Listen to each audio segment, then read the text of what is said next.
The Subcommittee on Space will come to order. Good morning. Welcome to today's hearing titled A Review of the National Aeronautics and Space Administration Budget for Fiscal Year 2015.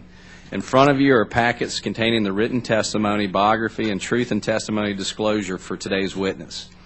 I recognize myself for 5 minutes for an opening statement. Mr. Administrator, I will begin my statement this morning with a sincere thank you for your leadership and the hard work of all the men and women at NASA. While I do not always agree with the administration's decisions, I appreciate the good people at NASA and their service to the country. The President's budget request this year for NASA is $17.4 billion, a decrease of $186 million relative to the Consolidated Appropriations Act, which was signed by the President only 2 months ago. I am most concerned by the administration's insistence on reordering the funding priorities of the agency. The Consolidated Appropriations Act provided clear priorities to the administration. In fact, Administrator Bolden heaped praise on the appropriation for NASA the day it passed. And yet we see again that the President has chosen to realign those priorities he agreed to in both the NASA Authorization Act of 2010 and the Consolidated Appropriations Act. Again this year, the administration is proposing funding for the Asteroid Redirect Mission, or ARM. There is still no budget profile, program office, or schedule for this mission. So we are in the same position we were a year ago when it was first announced. The Consolidated Appropriations Act directed NASA to produce more information on this mission before further investments will be considered. I hope to hear from the Administrator today that these plans are under development and that the agency is also taking ongoing concerns from many in the scientific community and its own advisory groups into consideration. At the same time, the administration has requested these additional funds for the ARM. Cuts have been made to top agency and congressional priorities. For the 4th year in a row, the administration has requested a reduction to the Orion crew capsule and the Space Launch System. This year's budget request cut these programs by $330 million. As Administrator Bolden stated the day the appropriations bill passed, the bill keeps NASA's deep space exploration program on track. Surely, if $1.6 billion would only keep the SLS and Orion on track, a $219 million cut could derail those efforts. This is simply unacceptable. These critical assets are the essential components of our future deep space human exploration efforts. The administration cannot in the same breath claim to support space exploration while continuing to divert agency budgets in a manner that undermines that mission. The agency must be mission-focused and budget vigilant, and that is why I will continue to work for appropriate funding levels for these systems. Just as in years past, the administration is requesting large increases in the commercial crew program without any data to back up the request.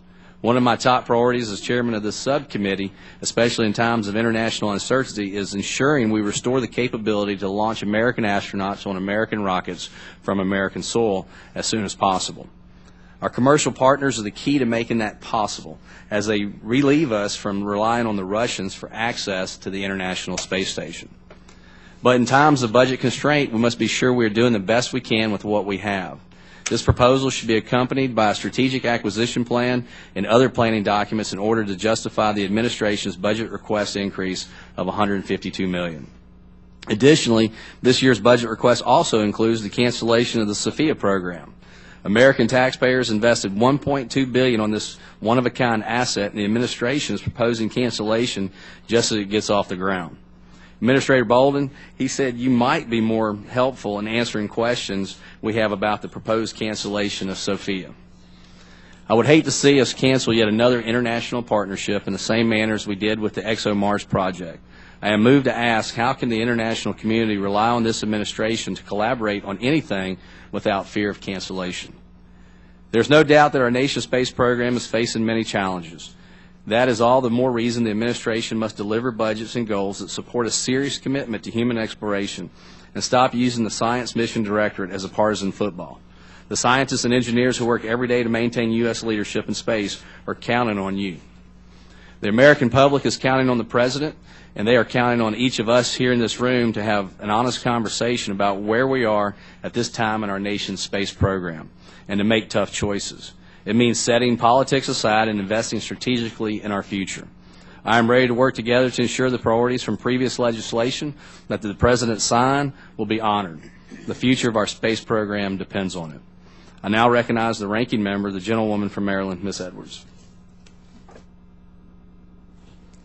Thank you very much, Mr. Chairman, and thank you also to General Bolden for being here today with us.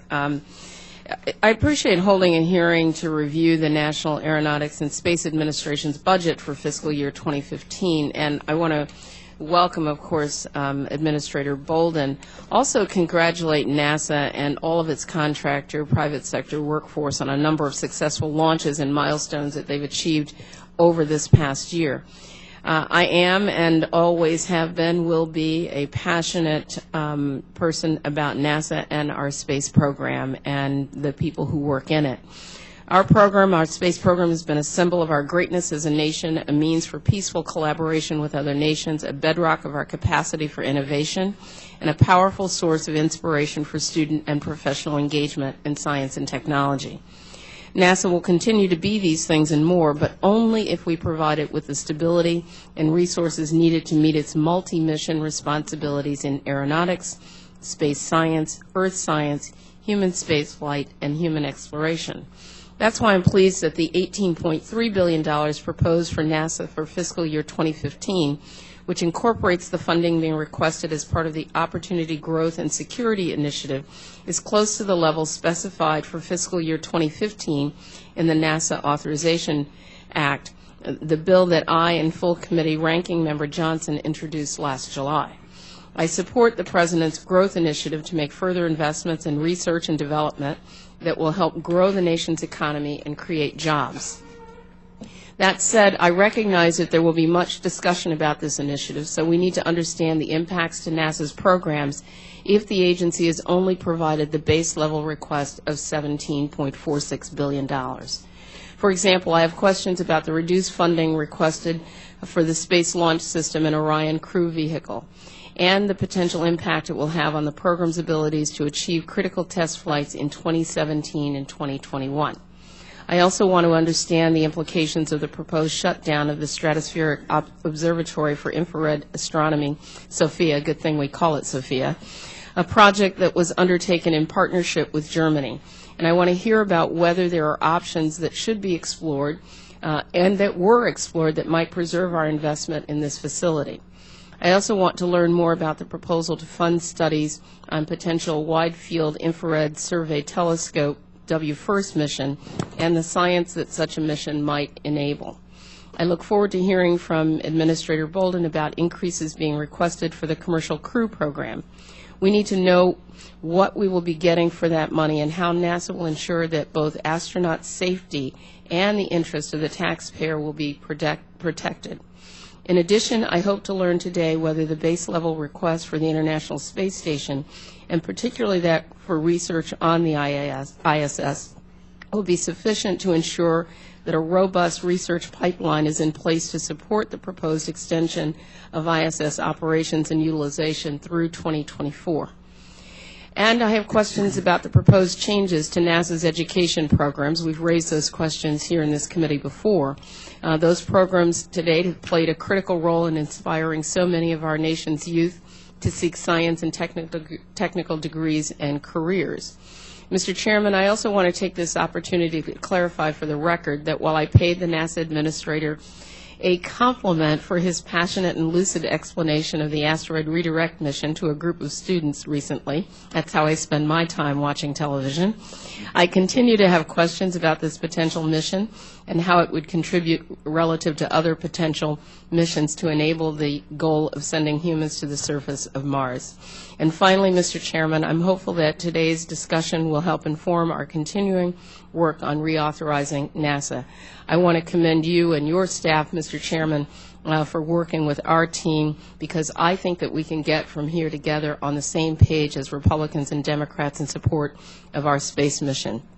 I know that we both share the goal of achieving a strong bipartisan NASA authorization bill to provide the stability and resources NASA needs if it is to accomplish the inspiring missions we have asked it to carry out. I thank you, and I yield back the balance of my time. Thank you, Ms. Edwards. I now recognize the chairman of the full committee, the gentleman from Texas, Mr. Smith. Okay. Thank you, Mr. Chairman, and we appreciate Administrator Bolden appearing before us again today to present the President's budget request for NASA. While we may disagree on a few topics, I think we share the same desire to ensure that NASA remains the world's preeminent space agency so that our nation continues to lead the world in space exploration and discovery. And that is why I am concerned with the President's fiscal year 2015 budget request. Just 3 months ago, Congress and the President reached an agreement on NASA's budget. Now, just a few weeks later, the President recommends a $185 million cut to NASA. It also again seeks to fund an asteroid redirect or retrieval mission, despite what one article this week described as, quote, scant support in Congress and similarly muted interest in the science community, end quote. The administration continues to push this mission on NASA without any connection to a larger exploration roadmap and absent support from the scientific community or NASA's own advisory bodies. It is a mission without a realistic budget, without a destination, and without a certain launch date. The committee has heard a number of concerns about the mission as well as many promising alternatives. For instance, the committee recently held a hearing on the potential for a flyby mission to Venus and Mars in 2021. While the mission is not without challenges, it is intriguing and would catch the public's imagination. Unfortunately, the budget underfunds the Space Launch System and Orion programs, as well as the Planetary Science Division. The White House's approach has been to raid NASA's budget to fund the administration's environmental agenda. There are 13 other agencies that are involved in climate change research, yet only one conducts space exploration. In the last 7 years, the Earth Science Division funding has increased over 63%. NASA needs to remember its priorities, and the priority is space exploration. I'm glad to see that NASA is working to complete the James Webb Space Telescope and to initiate the production of the Wide Field Infrared Space Telescope as well. And NASA finally has included a budget line for a Europa mission, even if it is just for 1 year and too little. Over the last 2 years, Congress has funded a Europa mission at $75 million and $80 million. So the 1 year funding of $15 million is as disappointing as the potential life that may exist under the ice of Jupiter's moon is fascinating. Our leadership in space has slipped. The administration, I hope, will step back, look at the agency as a whole, and work to put it on the long-term path to achieve worthy and inspirational goals on behalf of our nation. Space exploration inspires American students and excites scientists. If we want to continue to be a world leader and take giant leaps for mankind, NASA must ensure its budget reflects the importance of space exploration. Thank you, Mr. Chairman. I'll yield back. Thank you, Mr. Chairman. I now recognize the ranking member, the gentlewoman from Texas, Ms. Johnson. Thank you very much. Good morning and welcome to this morning's hearing, Administrator Bolden. I look forward to your testimony today. You have a very challenging job with a great many responsibilities, and I know that all of us appreciate the service that you render to our nation. As the Chairman has indicated, we are here today to review NASA's fiscal year 2015 budget request. At the outset, I want to say that I'm heartened that the President has been willing to commit more than $18.3 billion to NASA for fiscal year 2015, a 4% increase over the fiscal year 2014 appropriations.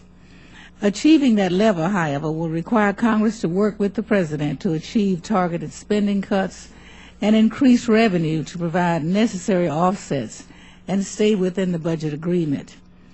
I hope that my friends across the aisle will agree with me that NASA and its programs are worth a little effort on Congress's part to identify the needed funds. The ball is now in our court. That said, I want to use the remaining of my time to raise a few issues that I hope will be discussed today. First, I'm troubled by the cuts being proposed to NASA's education activities. These cuts do not appear to be just the result of achieving increased efficiencies through interagency collaborations. They are cuts, pure and simple, which I consider to be the wrong message to be sending as we try to engage the next generation in STEM pursuits. Second, I have to confess that I'm a bit weary of the annual cycle of the administration proposing reductions in the funding for the Space Launch System and the Orion exploration vehicles. Both of those vehicles are under development and approaching initial testing milestones. This is the point in a healthy vehicle development program that funding should be increasing, not decreasing. I expect that this is an area that Congress will once again have to address. And third, I'm a bit puzzled by the cuts proposed by NASA's science programs. Those programs provide not only exceptional science, but also important outreach opportunities and the ability to engage our international partners in meaningful collaborations.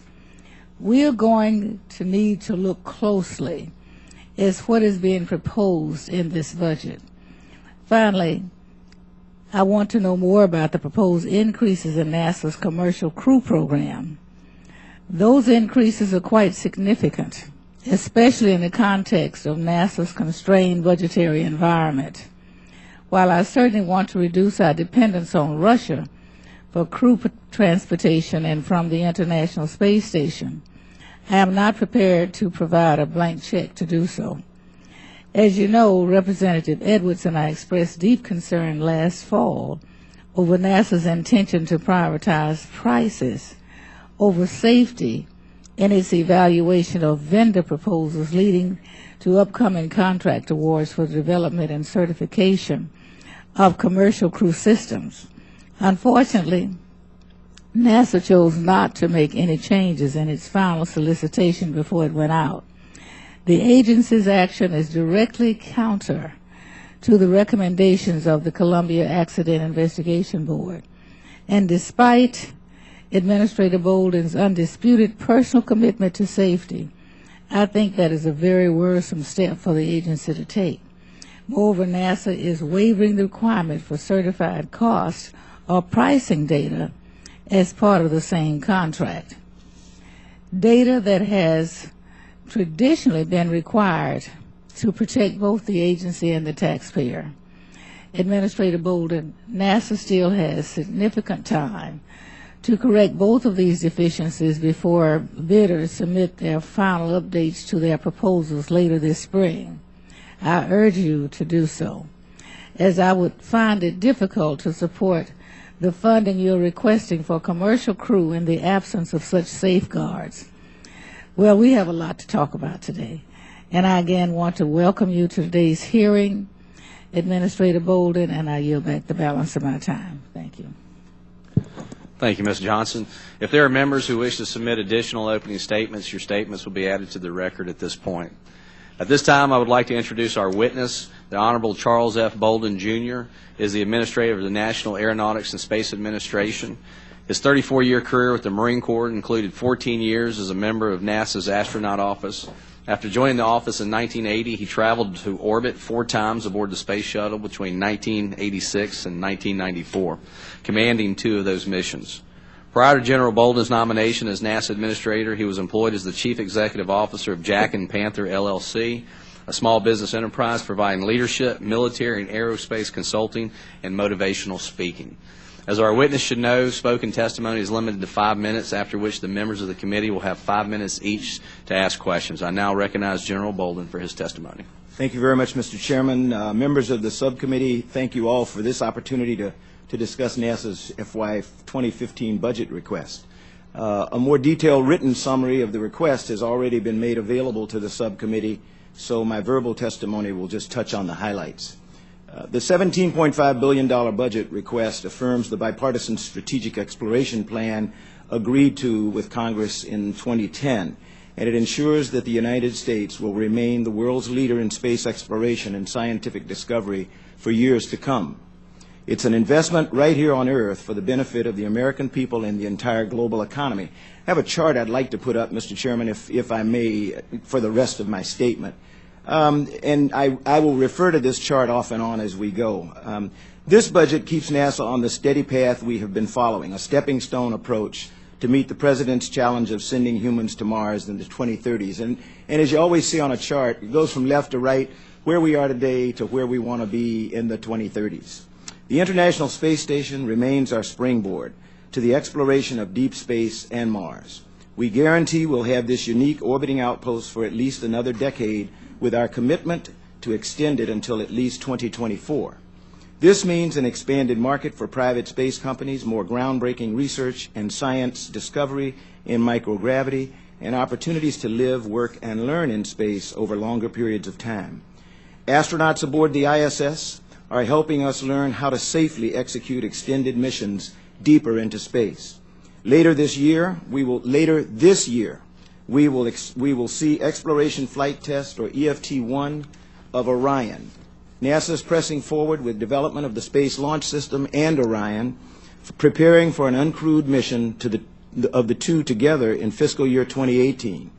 The budget also supports the administration's commitment that NASA be a catalyst for the growth of a vibrant American commercial space industry.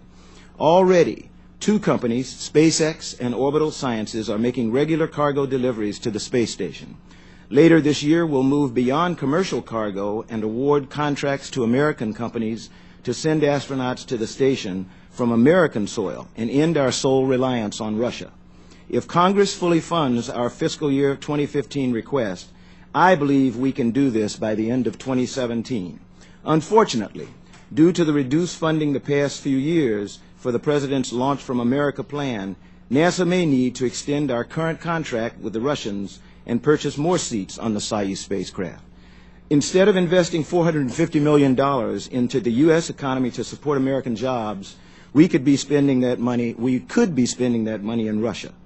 Budgets are about choices. The choice here is between fully funding the request to bring space launches back to American soil or continuing to send money, millions, to the Russians. It's that simple. The Obama administration chooses to invest in America, and we are hopeful that Congress will do the same. In addition to continuing ISS research, strengthening partnerships with commercial and international partners, and building the next generation heavy lift rocket and crew capsule to take our astronauts farther into space than ever before, our stepping stone approach includes a plan to robotically capture a small near-Earth asteroid and redirect it safely to a stable orbit in the Earth-Moon system where astronauts can visit and explore it. Our asteroid redirect mission will help us develop technologies, including solar electric propulsion, needed for future deep space missions to Mars. Under our asteroid initiative, we enhance detection and characterization of near-Earth objects and improve understanding of asteroid threats to the planet. NASA's fiscal year 2015 budget request continues support for science missions, heading toward destinations such as Jupiter and Pluto. It enables NASA to continue making critical observations of Earth and developing applications to directly benefit our nation and the world. It maintains steady progress on the James Webb Space Telescope toward its 2018 launch. Our aeronautics program will continue to focus on substantially reducing fuel consumption, emissions, and noise to help make the next generation air transportation system, or NextGen, a reality. Finally, all of NASA's investments help drive technology and innovation, spur economic activity, and create jobs. That's why the President's Opportunity, Growth, and Security Initiative, with congressional approval, will provide NASA nearly $900 million in additional funding in FY15 to focus on specific areas where we can advance our priorities. The fiscal year 2015 budget advances NASA's strategic plan for the future. We'll continue to build U.S. preeminence in science and technology, improve life on Earth, and protect our home planet while creating good jobs and strengthening the American economy. Thank you, Mr. Chairman. I'll be happy to respond to any questions you or other members of the subcommittee may have. I thank General Bolden for his testimony. Reminding members that committee rules limit questioning to 5 minutes. The Chair will at this point open the round of questions. The Chair recognizes himself for 5 minutes. During our budget hearing last year, I asked you about the administration's $60 million reduction to the SLS program in its fiscal 14 budget request. At the time, you believed that discrepancy was more about how the money was classified than an actual reduction. This year, the administration has the SLS vehicle development line very clearly broken out and shows a $219 million reduction to vehicle development. At the time the omnibus passed, you praised the appropriation for keeping NASA's deep space exploration program on track. If the $1.6 billion for SLS will simply keep it on track, how will a $219 million cut affect it, and what activities will you plan to stop in fiscal year 15 that are funded in fiscal year 14? Mr. Chairman, if I can get the chart back up one more time, I think that'll help me explain my logic and why I think the budget as we requested suffices for keeping us on track to Mars. There are three relevant areas here. We're Earth reliant right now, and we want to get away from that. We need a proving ground before we can go to Mars. There's so much we don't know. We've got to have a place, and preferably somewhere within a day or two from Earth, and that happens to be the Earth-Moon system. So that's why we selected the asteroid redirect mission as our particular stepping stone to go to Mars. In low Earth orbit, we have the International Space Station, which is viable and functioning. So we feel that we've got to do first things first, and first thing for us is making sure that we have a reliable Earth-reliant system. If I don't get commercial crew, that Earth-reliant area becomes weakened. I do not want to be reliant on the Russians to get my crews to the International Space Station. So I don't need a space launch system and Orion if I can't get my crews to low Earth orbit. If we continue to depend on the Russians, then everything else is in jeopardy. So commercial crew is the critical need for this nation right now. Okay, I mean, I'm going to have a question on commercial crew as well. So basically you're saying you're reducing the SLS Orion budget in this to fund commercial crew. Mr. Chairman, I'm not really saying that I'm reducing the SLS Orion budget. It's a $219 million cut. So what are we going to be putting in the time that I have been the NASA administrator, we have invested $12.5 billion into space exploration, into SLS, Orion, and the ground systems. $12.5 billion. Over an equivalent time, if we had the shuttle, we would have spent $12 billion. So we've invested more in SLS and Orion than we would have spent on the shuttle if it were still around. The President has requested $109 billion since I became the NASA administrator. 52%, almost 50% of that, $52 billion has been requested for human exploration. So I think we're quibbling about hundreds of millions of dollars in a multi-billion-dollar budget, and since I'm the CEO of the company trying to get us on this path to Mars, I think that all we need to do is continue on the road we are. I'd invite the members to go to Michoud. We are building hardware. I'd invite the members to go to the Kennedy Space Center. They will see Orion, ready to fly next fall. So we are producing. We're not cutting back on anything. We have hardware in production right now. I appreciate that answer. It doesn't quite, satisfy my question, yes, but I'll follow up with you at a later time to get more information. For the past 2 years, you have graciously come before Congress and testified that without receiving full funding for commercial crew, NASA would not be able to deliver certified crew transfer service to the ISS by 2017. However, despite receiving less than the request both years, NASA continues to claim that these services will be available by 2017. It would seem that one of three things happened with this program. Either NASA consistently requested more money than it needed for the program, or NASA won't be able to meet the 2017 launch schedule, or there's more flexibility in the acquisition strategy than NASA is leading on. How can you say that if you don't get full funding for commercial crew this year that the schedule will slip when this is the exact same thing you said in previous years, and yet just this week NASA claimed to be on schedule for 2017? Mr. Chairman, if the committee would indulge me, I'd ask everybody to think back to my first hearings when I became the NASA administrator. When we started talking about commercial crew at that time, we were requesting $1 billion. We requested $1 billion over the next 6 years for a total of $6 billion for commercial crew. That was based on my estimate and that of the Augustine Committee that said one provider would cost about $2.5 billion. We multiplied it by 2, and I added $1 billion. So that's how I got to $6 billion. We got zero the first year. The second year we got $525 million. At the time, we were targeting 2015 for the availability of commercial crew. We would now find ourselves months away from launching Americans from American soil, and I wouldn't have to worry about paying the Russians another $450 million. Over time, when I kept coming back to the committee, I said, if we don't get full funding, we're going to slip. I came back finally and said, we have slipped. We now will not have commercial crew available until 2017, and we may not have the competition that I need. The committee implored us to down select to 1. We said, please don't make us do that. We need competition. So I just want to remind everybody of the history of commercial crew and how we got here today.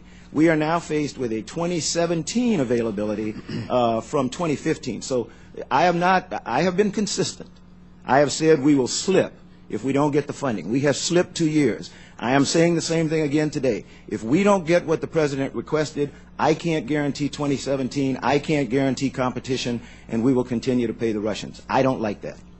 So even though in previous years you said the same thing, but you still contend that we're going to be on schedule for 2017? Mr. Chairman, I need for everybody to understand what I just said. I said 2015 the first time I testified before this committee. I said we can do that if we fund the President's budget. I came back at a subsequent point and said, okay, we're not going to make 2015. We can make 2017.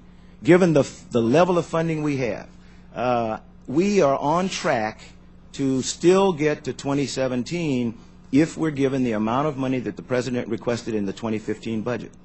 Well, General, I think this committee and Congress agrees with you. We don't want to be solely reliant on the Russians for human access to space. I mean, we want to launch American astronauts from American soil on American rockets. And, Mr. Chairman, as I said before, budgets are about choices. This committee, this Congress chose to rely on the Russians because they chose not to accept the President's recommendation and request for full funding for commercial crew. You can't have it both ways. Well, we're getting away from that. So, I mean, we're not away from it yet because I don't have a 2015 budget. We're not wanting to continue to rely on the Russians, but we, again, we have some serious budget constraints, not just dealing with NASA's budget, but with all of our discretionary spending. We're looking at some serious issues. And we know the world's not becoming a safer place. It's becoming much more dangerous. And, we have to make sure that we have a presence in space. If not, those friends that aren't so friendly to us will have a presence. And you as a general in the Marine Corps know that whoever has the high ground pretty much dominates the battle space. So with that, my time has expired. I will turn to the ranking member for her questions. Thank you, Mr. Chairman, and I'll take advantage of that extra 2 minutes and 48 seconds. Thanks. That's all right. I want to continue this line of questioning, though, because I look at, in your prepared statement, Mr. Administrator, you indicate that we can stay on track to launch astronauts to the ISS from American soil by the end of 2017 if Congress fully funds your 2015 budget request. That budget request is $848.3 million. And last year you received 696. Yes. So the choice for Congress is that in order for you to commit to making that 2017 date, we have to commit to the 848.3. Is that correct? Yes, ma'am. That's correct. And in addition to that, I want to know then what your confidence level is if we are at 848.3. My confidence level of making 2017, if we're 848.3, is good. It is high for making 2017. My confidence level for making 2017 with robust competition is not as high. That's the reason that we put $150 million into the Opportunity Fund, because that would get us to $1 billion. I want to get to what informs your confidence, because Bill Gerstenmaier. There hasn't. Well, I want to know. Well, we had requested, the committee requested an independent cost estimate that wasn't done, and so tell me what the basis is for your 2017 confidence level. My basis for every statement I make before this committee is my leadership team, and Bill Gerstenmaier heads up the human exploration and mission operations. Until I get half as smart as they are, that's going to be my. And we're also talking to industry. People, we are dependent on American industry contributing the major portion of what is going into the commercial crew program. We are able to stay on track so far because I don't know how much SpaceX, Boeing, Sierra Nevada has put of their own personal funds into commercial crew. I know they put more than we have. So the difference to keep us on track has been because the companies are expecting that we will fully fund it at one of these days, and they continue to up their investment would be my guess. So let me just ask, so with the 2014 enacted levels of funding for SLS Orion and what you requested, resulting then, you're saying, in the slip to 2017. No, the 2017 slip came long before 2014. That. Yeah. So what, if Congress doesn't fund fully at 848.3, what development activities will have to be delayed in order to accommodate? Milestone achievements on the part of the commercial crew providers, compliance with human rating standards and other requirements. They will, because they'll be under contract when we award the contract, we'll have to stretch that contract out. That's what always happens. You have less money. We have two things we can work with. We can work with cost and schedule. If I don't have enough money, the schedule stretches out. It always does. In commercial crew under the Space Act agreement, I didn't have to worry as much about the cost because that was a partnership. And so the companies were also putting in money as necessary to make sure that they stayed on track with their milestones. So let me just ask again, and maybe you have it, but can you provide to us the independent cost assessment that was done that informs your belief and your confidence in the 2017 date Yes, for ma'am. commercial crew? I am told that that will be available shortly, and so we will get that to the subcommittee. Okay. Yeah. We're counting on that. Yes, ma'am. Mr. Administrator. And then I want to ask you on commercial crew. I'm concerned about the possibility of a premature selection of commercial crew transportation service provider and how that translates into safety for our astronauts. So the Aerospace Safety Advisory Panel, the ASAP, recommended in its annual report for 2013 that competition be maintained until safety confidence is achieved.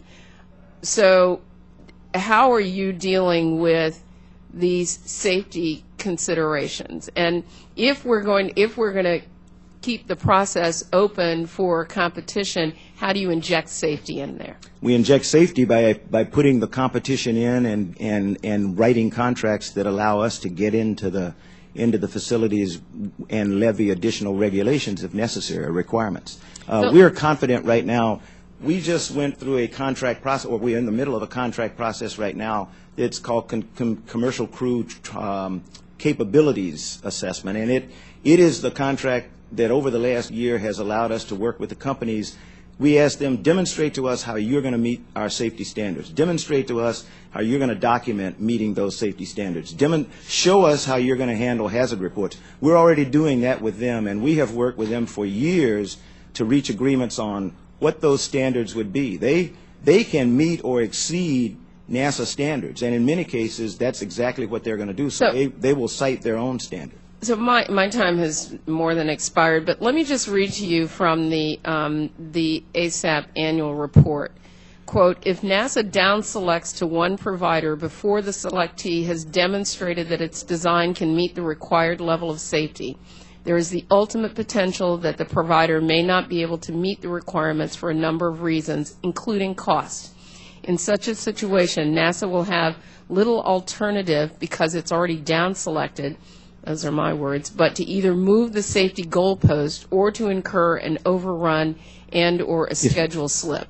If competition is maintained, NASA may have alternatives other than accepting a less safe design, unnecessary higher cost, or a late delivery. I only share that with the committee and you because it's very clear that if we move toward one, depending on what our budget numbers are, then the likelihood that we are not paying the kind of attention in commercial crew to safety actually goes up, not down. No, ma'am.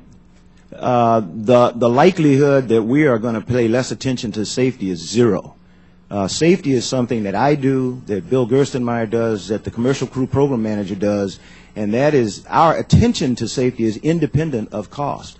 We may become even more vigilant, which means the schedule is really going to stretch out because we're going to require additional tests. That's what happens when you don't have competition. The vendor begins to think that, okay, you're relying on me, you've got to have it at this date, and you have to take what we want. That's not the case. We are not going to do that. I apologize. I'm now I now recognize the gentleman from Texas, Mr. Smith. Thank you, Mr. Chairman.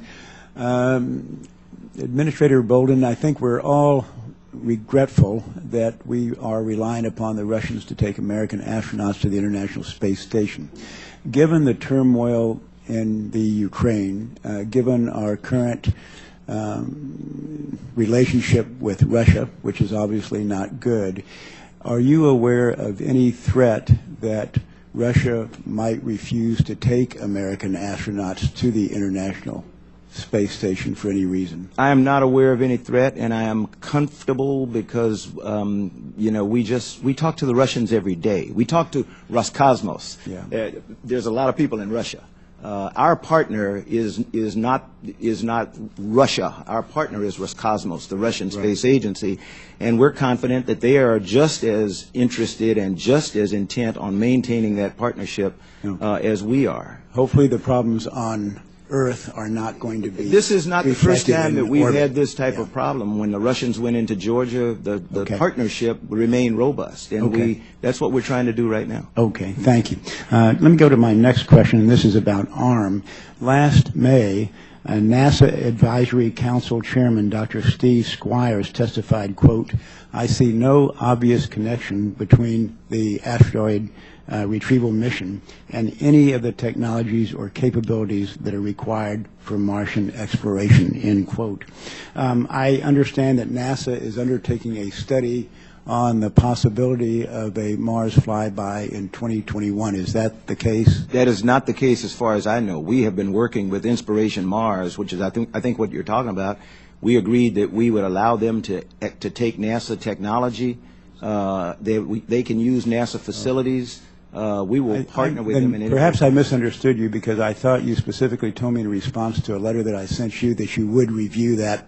Oh, I thought you asked if we were doing a study. We're not doing a study. Well, we are reviewing. Okay. Just like you reviewed the 2018, are you reviewing the 2021? We are reviewing any efforts that NASA might make in supporting Inspiration Mars. You're not making any official evaluation of it? We continue to make evaluation of it as they come back. This started out as a partnership where they needed nothing from NASA except do not talk bad about my mission. So then maybe I misunderstood your letter to me. I thought you were undertaking a review, but you're not.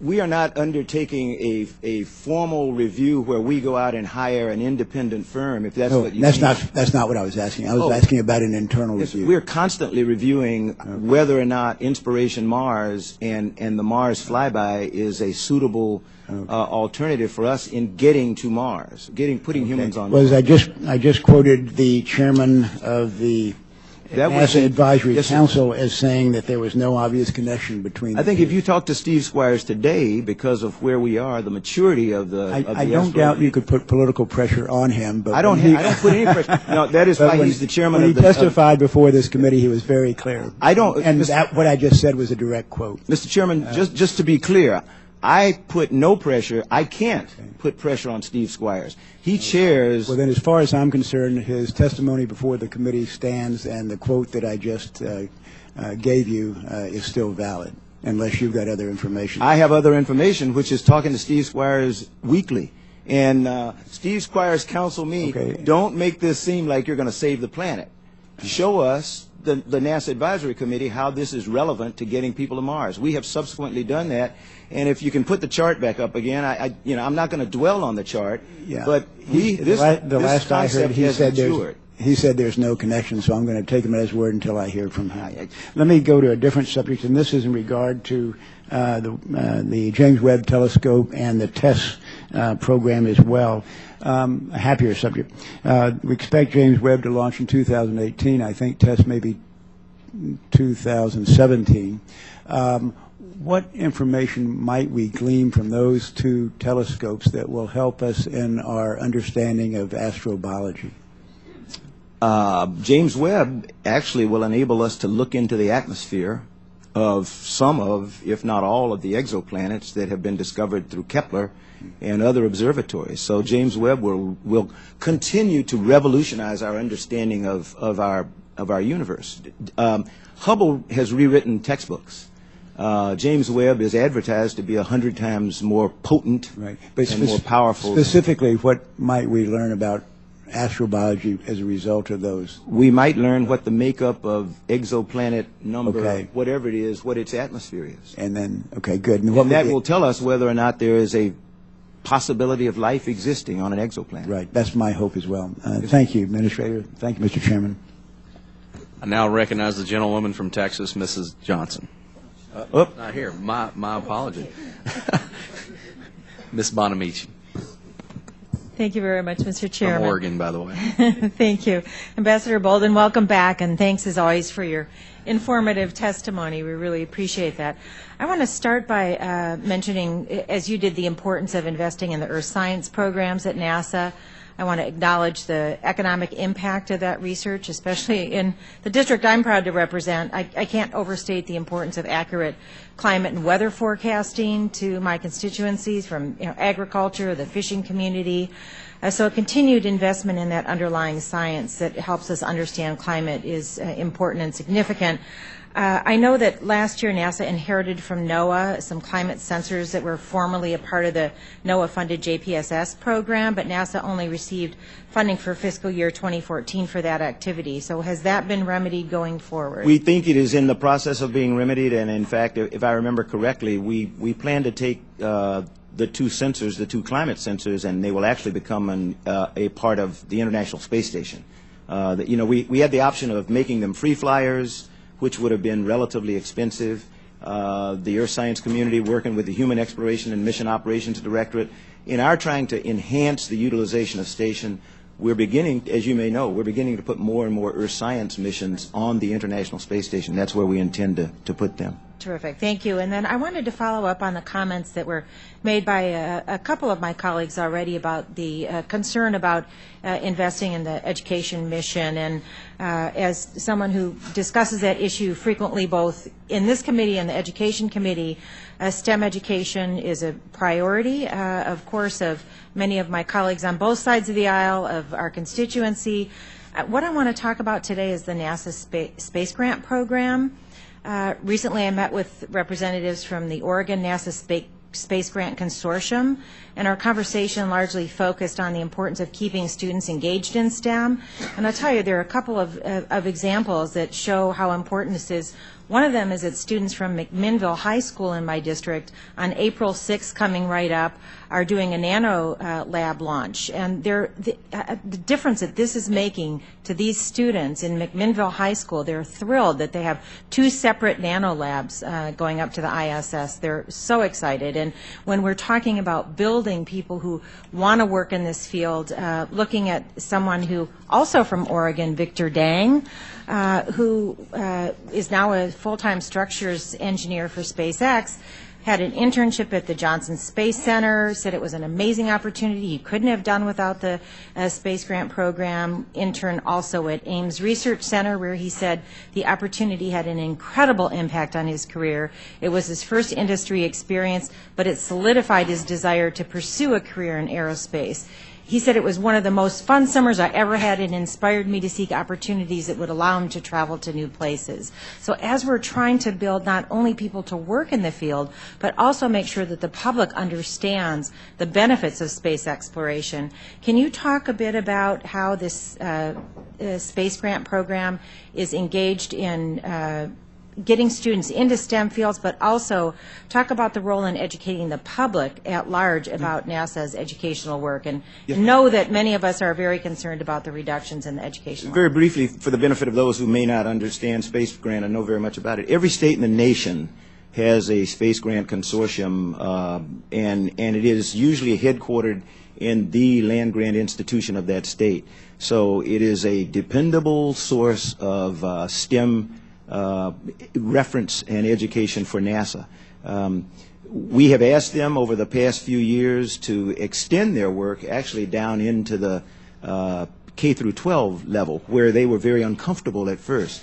But they now, as a result of working with us on the Summer of Innovation, for example, which is probably where the young man in school has learned about STEM education, we now have the Space Grant Consortium in many states that are the responsible entity for making sure that Summer of Innovation is conducted in their states over a period of time. So it is a very good program. And do you expect that program is going to be cut because there are these sharp reductions in the educational activities? One of the things that I never have to worry about is reductions in Space Grant. Space Grant and MUREP and other programs are those that we ask for what we think will be required to maintain them, and you all always help. So I'm not worried about funding for Space Grant. Well, thank you. And almost out of time. I yield back. Thank you, Mr. Chairman. I now recognize the gentleman from Alabama, Mr. Brooks. Thank you, Mr. Chairman. I must admit that I'm somewhat astonished by your testimony that shifts responsibility from this administration to Congress for America's current inability to launch astronauts into space. Let's be clear for a moment. This administration made the unilateral 2010 decision to cancel NASA's human spaceflight Constellation program, thereby delaying America's return to human spaceflight. This administration made the decision to mothball our space shuttles and put them in museums rather than keeping them available should circumstances or emergencies dictate their use. This administration has grown America's welfare wealth transfer programs to over $750 billion per year, more than 40 times NASA's budget, welfare programs that put a higher priority on buying election votes, no matter the loss of funding for NASA, national defense, or other productive functions of the federal government. Now I hear testimony that this administration wants to invest in America, quote, unquote, when the Space Launch System, NASA's next human spaceflight program, was forced on this administration by Alabama Senator Richard Shelby and other senators and congressmen who believe in Americans' exceptionalism in space.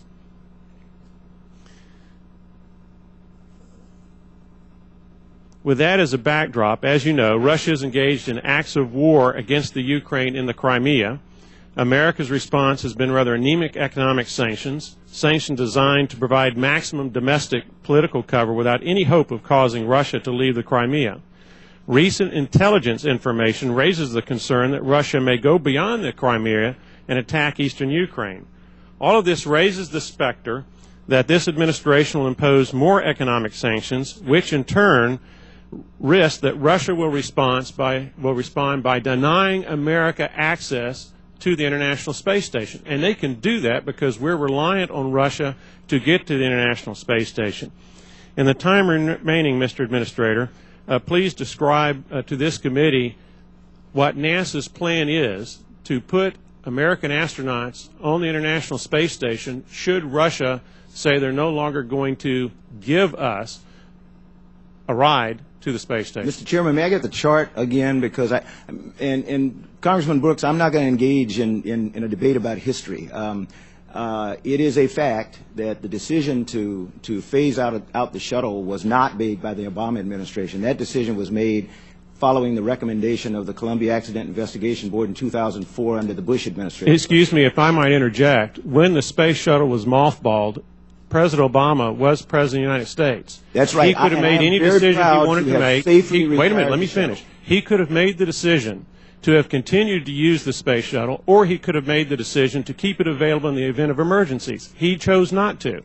Mr. Congressman Brooks, I will just make one statement. I was the one who recommended to the President that we phase the shuttle out.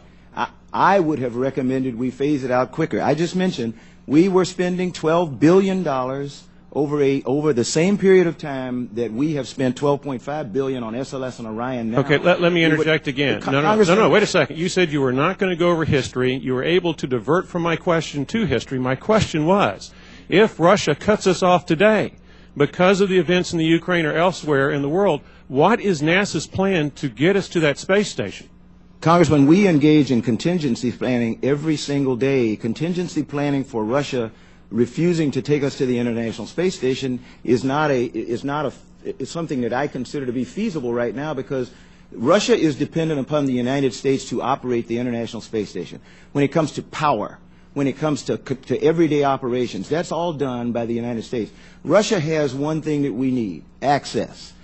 if the International Space Station... Okay, back to my question. Mr. Is it your testimony that America has no plan? Because you don't think it's a possibility to worry about. This is like asteroids. We have a plan. The plan needs to be funded. The plan is commercial crew. If the Congress chooses not to fund commercial crew, this nation has no plan. Okay, I have looked at your written statement, and it says, and consistent with your oral statement, that basically we're looking at the end of 2017, which is 3.5 years away. Is that the plan if Russia decides to terminate our access to the International Space Station? Congressman Brooks, I am confident, based on my conversation with my Russian counterparts, that they are equally worried about terminating activity on the International Space Station. So, I'm not going to deal in suppositions. I don't expect that our partners will abandon the International Space Station, which would be... Okay, Mr. Chairman, I see my time is expiring. I appreciate the witness's insight, but if all I'm hearing is that our only plan is 3.5 years away, I have to worry about what happens if Russia does cut us off as our relationship with Russia continues to deteriorate based on Russian acts of war in the Ukraine and Crimea. Thank you, Mr. Chairman, for indulging me. I now recognize the gentleman from California, Mr. Barr. Thank you, Mr. Chairman. Thank you, Ranking Member Edwards. Let's not dwell on the past. Let's actually look to the future and think about where we want to go, because that is what we do. We're informed by the past, but we also plan for the future.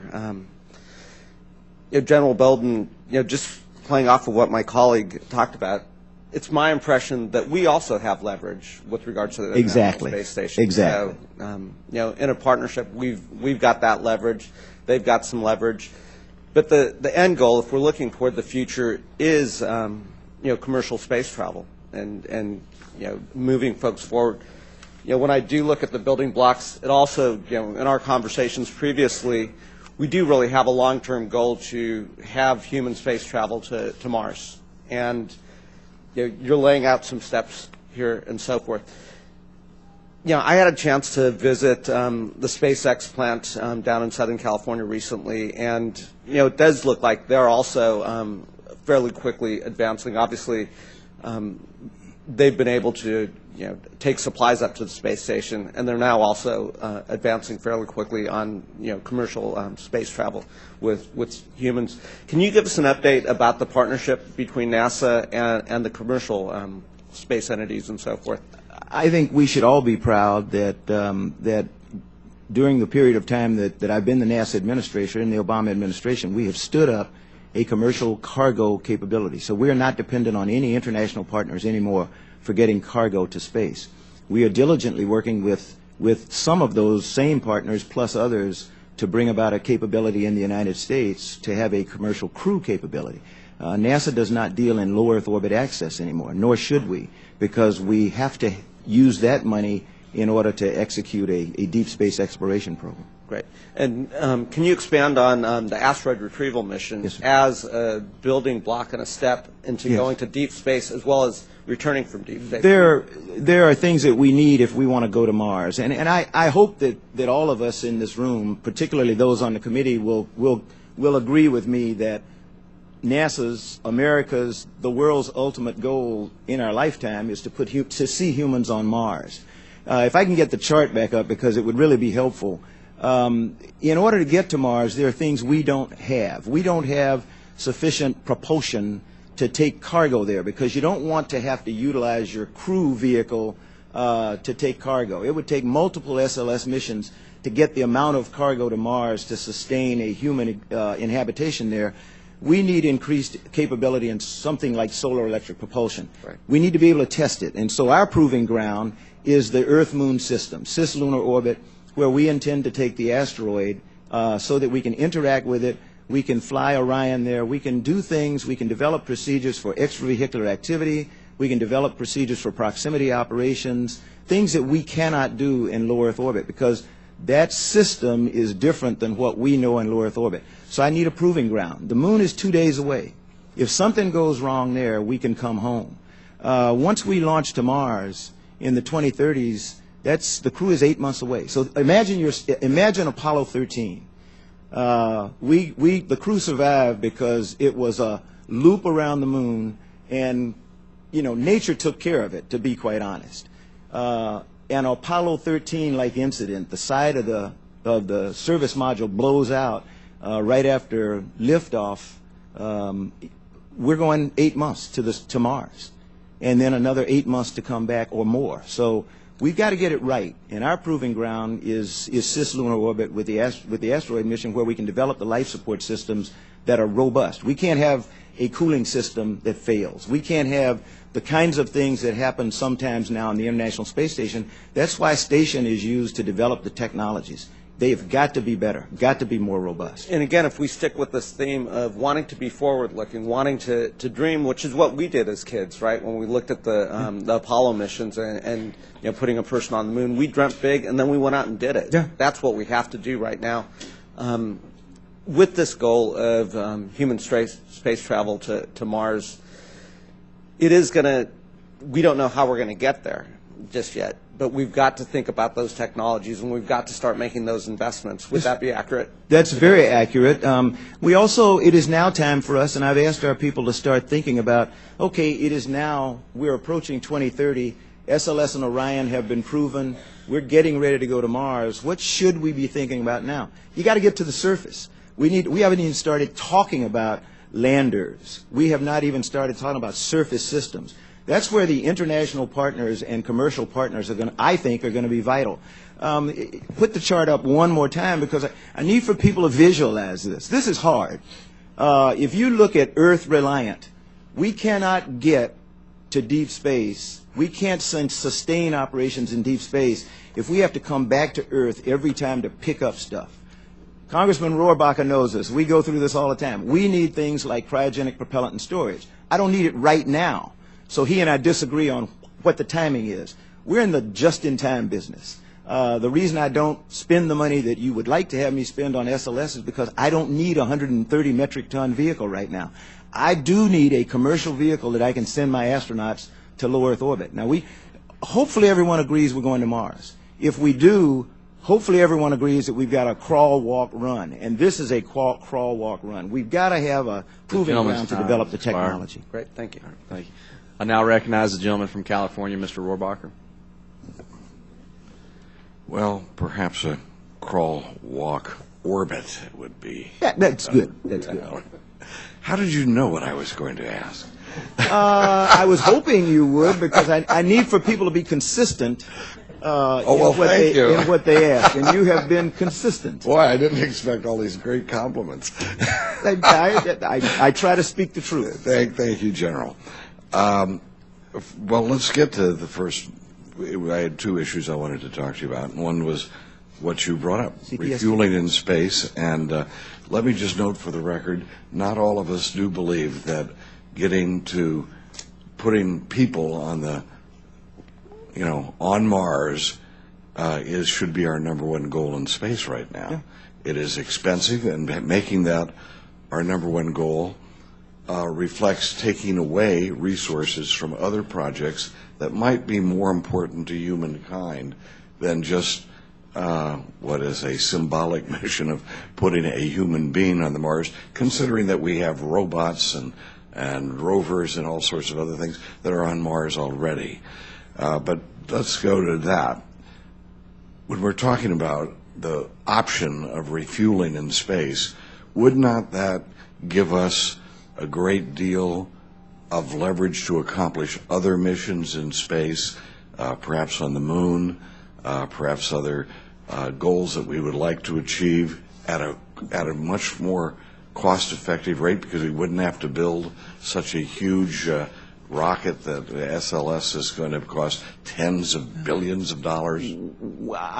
We don't know that it would be much more cost-effective, because to get the type of depot in space, and we've talked about this before, the number of flights required to get the type of depot in space that we need is extensive. And so while an Atlas V or a Falcon 9 may cost significantly less than an SLS, by the time you fly 10, 12 Atlas Vs or Falcon 9s, you've exceeded the cost of an SLS. So for getting humans into deep space, for getting large payloads, large scientific payloads into deep space, you want something like an SLS so we don't have to do these Venus flyby to Jupiter. We want to be able to go direct. SLS will give us that capability in time. We're not ready yet. We don't need that capability yet. So we do have to do, as you said, we need to orbit, cislunar orbit to develop the technologies, low Earth orbit to develop the technologies, and we're trying to do that. We are using ground tests right now for cryogenic propellant and storage. We're not going away from it. I'm watching that closely, and let me just say that I think that presents us a much more cost-effective way of achieving specific goals, rather than heading for a goal that would be so expensive that it would drain other potential uses in space, projects in space. Now let me ask you this. Are you confident that if an object from space that was discovered or there's an object in space that threatens to cause massive damage on our planet, are you confident that that object will be detected and that we can deflect it? I am highly confident that that object can be detected. In fact, if there is an object that's larger than a kilometer that threatens Earth, we probably already have identified it, and it's in the 97% or 98% of those objects that have already been identified. We know when it's going to be, but nothing in the next 100 years in that category. And I don't want to quibble. If it's less than 140 meters, I'm less confident that we have identified. In fact, I know we have not identified it yet, but we are developing the capability to do that. Deflection, nothing. And Congressman Posey is probably going to ask me the same thing as he did in the asteroid. We are trying. The asteroid redirect mission will inform our. It won't. I don't want to fool people. We're not going to save the planet with the asteroid redirect mission. It will inform our capability to answer your question and his question from the asteroid hearing, which is, does the United States have the capability of protecting the planet if we can identify something fast enough? In the future, in the near future, when we fly the asteroid redirect mission, that will inform our ability to, for me or whoever's sitting in this chair then, to say, I am very confident that we can deflect anything that's inbound to Earth. Will inform us. Won't give us the capability. I don't want to quibble, but the word can and will are two different things. Okay. That we will deflect an object that could destroy and murder millions of people. Let me ask you. We will have that capability, I'm confident. Okay. Is there, one last quickly here, is there an established procedure and chain of command to take the actions that would be necessary if we do spot this maybe 3% chance that there's a huge object headed towards us? Is there a chain of command and the necessary procedures to actually make the decisions and take over and get the job done? There are procedures in place. There is a definite change of command, a chain of command. In fact, I'm going to be traveling to Langley Research Center next week. That is my devolution facility. Every year we practice a continuity of operations nationwide or government-wide. So I will be moving with my chief of staff and the associate administrator to Langley because something bad's happening to Washington. So that FEMA becomes a critical player in the role. The National Command Authority springs into action. The president is the guy that makes all the big decisions, and the National Security Council, and NASA's a teeny-weeny little player in there. We provide data as we continue to do. If a near-Earth object was coming? If a near-Earth object were coming, that would become an impending national disaster like a hurricane or other kinds of things, and there are distinct procedures in place to what FEMA would do with the nation to get prepared. Something like a near-Earth object, we don't presently have the capability, like a hurricane, to give you a percentage probability that's going to strike New York or, it's going to strike Earth. That's what we can tell you. And so, but we would have to prepare. Thank you, General. All right. I now recognize the gentleman from Texas, Mr. Veazey. Hi, General Bolden, good morning. And wanted to touch on Russia again very quickly. Most recently, one of the officials sanctioned because of the Ukraine crisis is Dmitry Rogozin, Deputy Premier of Defense and Space Industry. You have stated that if we provide NASA with the President's request for a commercial crew, we will have launch capability in 2017. So my question to you is, how can we accelerate our efforts to assure launch capability returns back to America? The way to accelerate it, in this case, is more money, to be quite honest. I can't tell you when a company is going to think they're ready to fly, but all of our partners that have given us schedules, Sierra Nevada, for example, has a scheduled launch on an Atlas V, a demonstration flight for themselves. I want to say it's 2015 or 2016. So the companies are moving very rapidly as they can, based on the funding that we've given them to be able to be ready to fly as soon as they can. I would be hesitant to say we could accelerate it any more than a year, but we could potentially accelerate it by a year if we were given adequate funding. And I can't say that about everything. I can say that companies are poised. Right. And speaking of funding, what are the impacts of reducing NASA's education programs? I think that Ami touched on it just a little bit. NASA spends $17.6 billion on STEM education. I don't think people really get it. I spend a lot of time in classrooms. I spend a lot of time doing Skype. I spend a lot of time doing VTCs with schools because I can't go to every school. I don't make a trip anywhere, particularly outside the United States, that I don't do an outreach event and try to help our partner nations with their STEM education programs, because everybody faces the same thing we do. Everyone's concerned about the reductions that they see in the Office of Education, but it is making us hungry to find new ways to collaborate with other agencies. We did a program with the Department of Education. It is their 21st Century Communities and Learning program. NASA essentially did the program for them because we could bring astronauts into the classroom via downlink TV from the International Space Station. We were paid $300,000 to kind of put it together. They invested $5 million. That probably would have cost the nation $10 million last year. But we are learning how to collaborate with each other. We are not, I know everybody's worried about losing money. We're finding that synergy among federal agencies is working for us. The 4-H is in every single county in this nation, every single county. NASA has, the Space Grant Consortium in 50 states. Compare every single county to 50 states. We're now talking about working collaboratively with 4-H. That's going to magnify greatly the number of kids that we're able to reach with STEM education enrichment. So I'm not worried about our ability to do our job. STEM outreach is us. I mean, we do that every day.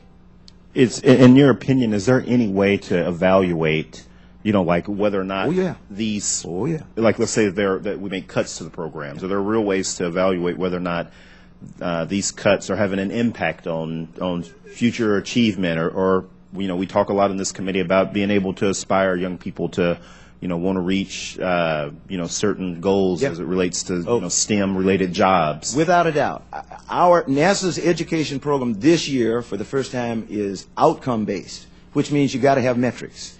So we are looking at, now, we are not allowed, because of privacy, we can't map a child from elementary school through college.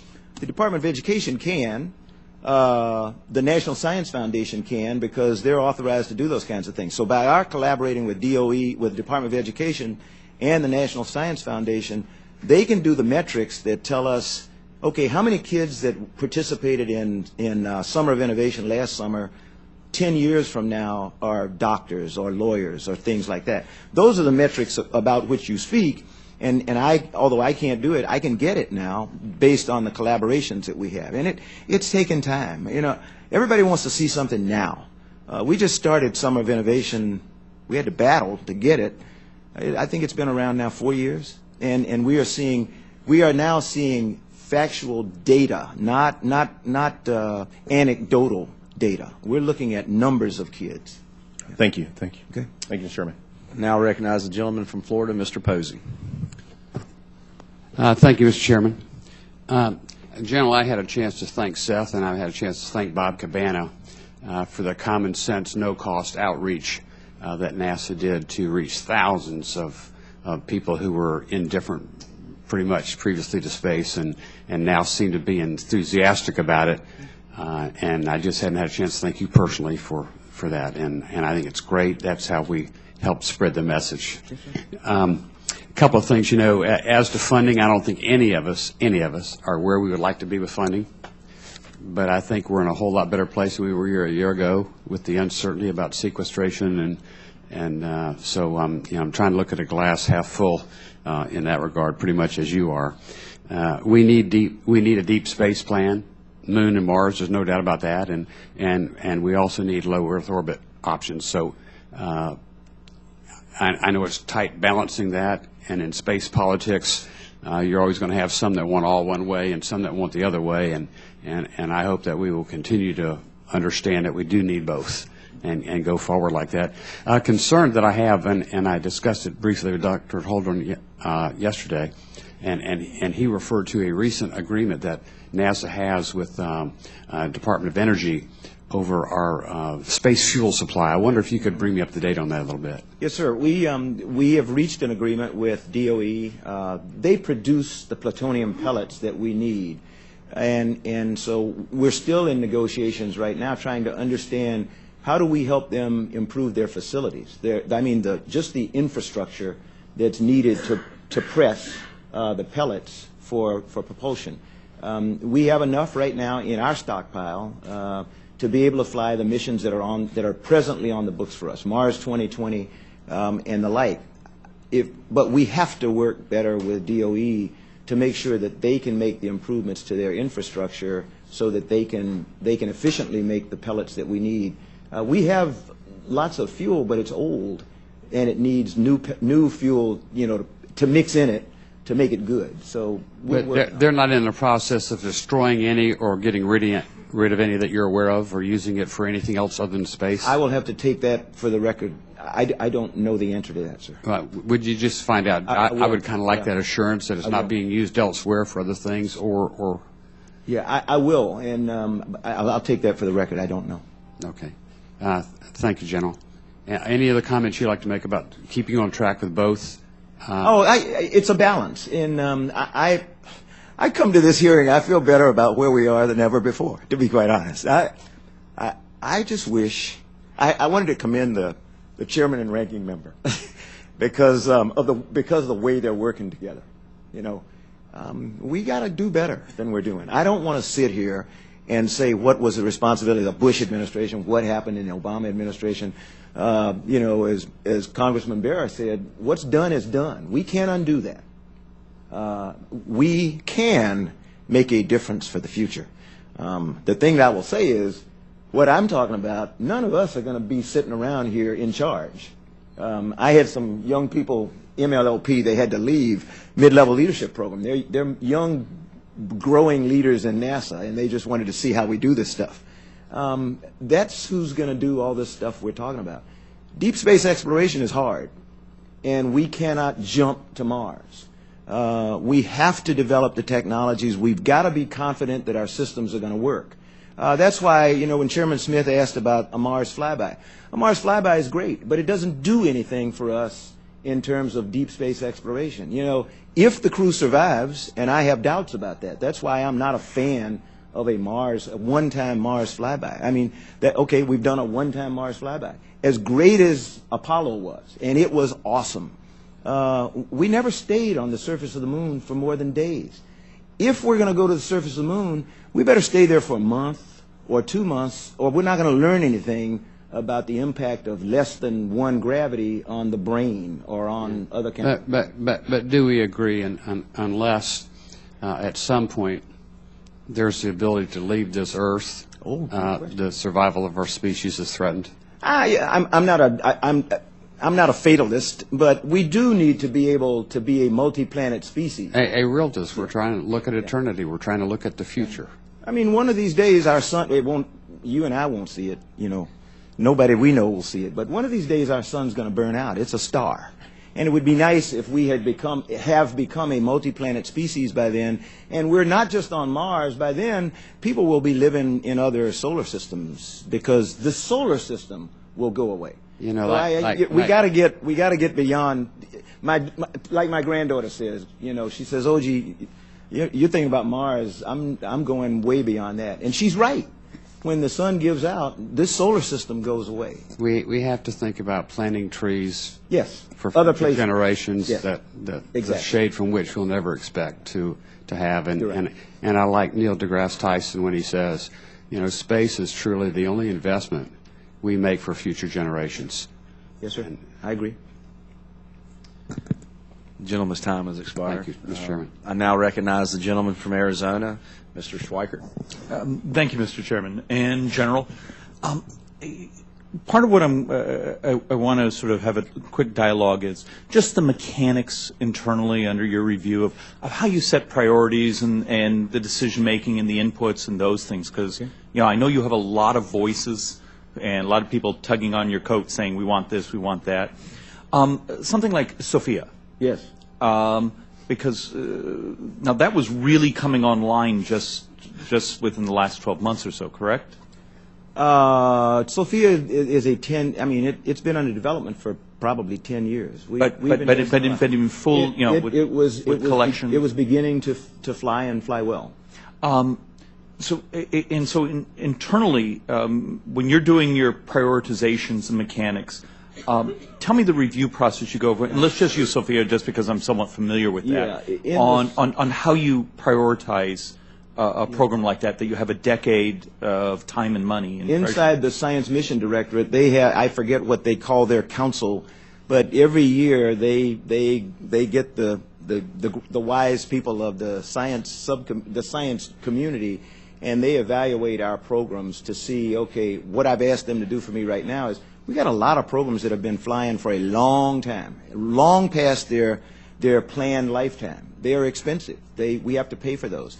So when we prioritize what we're going to get from our science portfolio, we try to make sure we have a balance, Earth, space, everything. And Sophia ended up in the prioritization. Sophia was down here. When you talk about James Webb getting ready to come online, Spitzer, other sources of data that's very similar to what Sophia gives us. Sophia is a unique asset. Well, and I don't want to put words in your mouth because I'm reaching back. Because I remember it may have been a year or so ago, you were actually somewhat a fan of Sophia. I am a fan of Sophia. I'm a fan of anything that has wings. So mechanically, share with me the internal process under your authority tree on how they would prioritize Sophia. Yeah. I mean, and how it ended up where it is. We would go to the science community and ask how, you know, based on what we expect to get in our budget, what do you want to continue to operate? And the one thing I keep cautioning is, if we are going to put new systems online, if we're going to bring about new technology, better sensors than we have today, what are you going to give up? Because the science community doesn't like to give up anything. But does that become more of a conversation of let's enhance what we have, or is it to cancel or I mean? Well, you never say, what are we going to cancel? That is not a question. The question is, how do we operate within our budget and provide science responses to the scientific objectives set by the decadal surveys, set by the outside advisory committee, set by Congress? So right now you sort of understand your budget request and where you see things going. Tell me where Sophia sits low in that. So it just is a low priority. Because it is not a low priority. I said that flippantly, and I shouldn't have said that. In comparison with other projects in the science portfolio, Sophia did not rise to the level that we decided we were either going to terminate another program or we have options with Sophia. And as Dr. Holdren mentioned, I think yesterday, we do have options with Sophia. We don't know what the 2015 budget is going to be. So when we could end up with enough money that we have not stopped flying Sophia. Everybody's panicking. We are working with our German partners to find ways that we can enhance the utilization of Sophia for the rest of this fiscal year. We may not put it into upgrade, for example. But when you're doing your layers of priorities, opportunity, growth, and security initiative, and those, I'm trying to get a better understanding of how something like this falls into building those priorities. There, I'm trying to buy that. If you look at the at our list of things in the Opportunity Growth Security Initiative, almost every one of them is something that is either in existence right now, and I'm trying to buy down risk. $150 million to commercial crew. If the Congress grants our request for 848, takes it to $1 billion. That's buying down risk. Okay, and just because my time, and I had two quick, do you think the Germans would be willing to take on more of the heavy lift on the cost and That is one of the alternatives. However, to be very candid, they don't seem to be willing to do that. If we put their flag first on the airplane. Okay. Well, no. We are looking at all alternatives for Sophia. I will have to say, though, Sophia is a joint project. The United States, NASA, is unable to assume all responsibility for Sophia. Okay, my second, and this is just because it's outside my skill set, space station. Yes. How long can it go unmanned? If it sat there for, what is there sort of when you cross over a maintenance curve? I'm sort of curious if there's a data point. You don't want to go. I will have to take that for a if you really want me to tell you how long we can go if we deorbit. Yeah. No. If let's say it sat up there for 36 months. It can't sit up there for 36 months unoccupied. We've got to have people that are repairing. The ammonia pump that went out, that was an emergency. That was a contingency for which we had to do a contingency spacewalk and all that. If there's no crew, that doesn't get done. So in many ways for maintenance and just sort of you almost have to constantly keep it touched. You talk about leverage. Everybody's excited because the Russians have the leverage on transportation.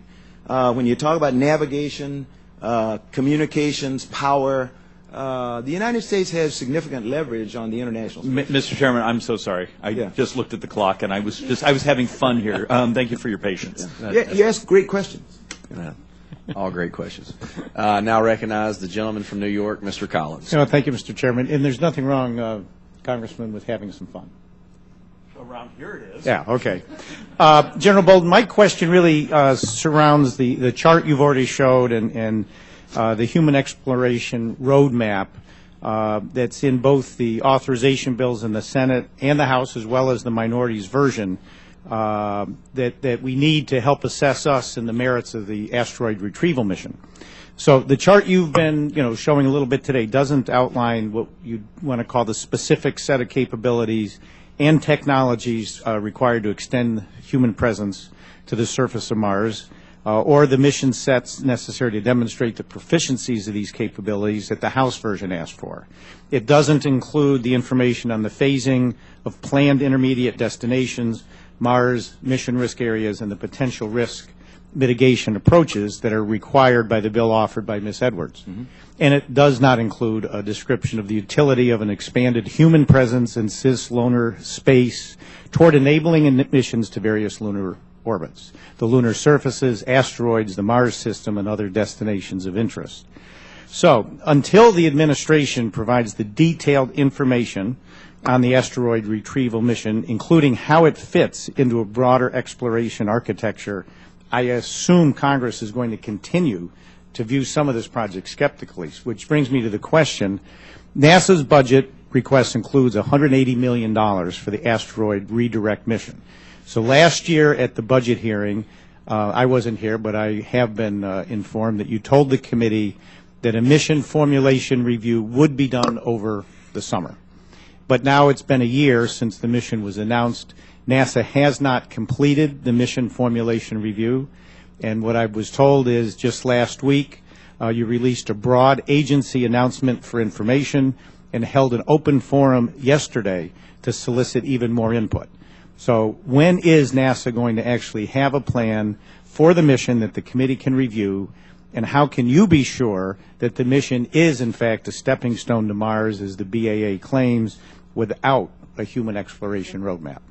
My estimate would be that over the next year we will continue to refine the concept for the asteroid redirect mission. There are two big potential ways that we could do it right now, and that's what we're evaluating. That's the reason we continue to go to the community, industry, academia, and entrepreneurs, to be quite honest, trying to determine whether we want to use a small is a relative term, where we grasp the asteroid and fly along with it and thrust against it, or whether we go to a large asteroid, take a large boulder from it. So that has to be determined, and that will determine the specifics of the mission, what type vehicle you use and everything. We know that no matter what we do, we're going to need solar electric propulsion. So we have identified that as a if you will, a hurdle to being able to do an asteroid redirect mission. Also a hurdle to getting to Mars, because we know that's what we're going to use for cargo. Well, you know, in the tough budget environment we're in, clearly I would say the more information you can provide to Congress, the more likely you can get buy-in, and if things start to slip or commitments are made and not met, I think you can understand that that's viewed problematically.